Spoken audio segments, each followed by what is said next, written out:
Hi there and welcome back to my channel. For about 1.5 weeks ago I made a short review on my capture card which I intend to use on my GoPro 7 Black. And as I said in the video, there was a problem with the lag when I started up the GoPro with the capture card. And I said I want to do a review later on. And now I'm gonna show you how I managed to fix the lagging in my GoPro after I inserted in the capture card. So stay tuned, I'm gonna fix up my equipment so I can film the GoPro and show you how I actually managed to fix that.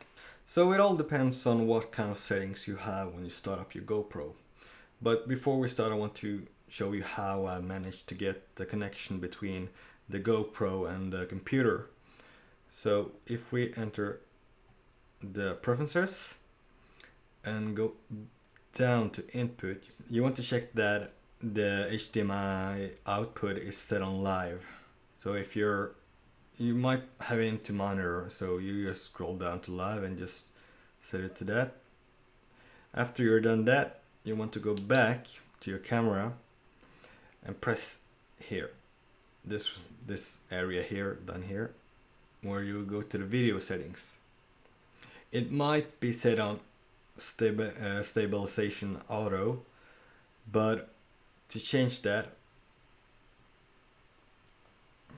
you want to turn that off.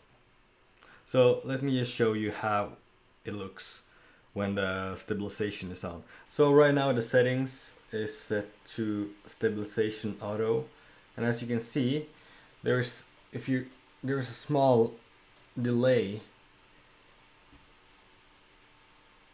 when that one is turned on.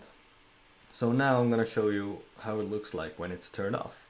So now the auto stabilization is turned off, and as you can see here on the camera or the monitor, it's pretty much no lag at all, and that's really nice.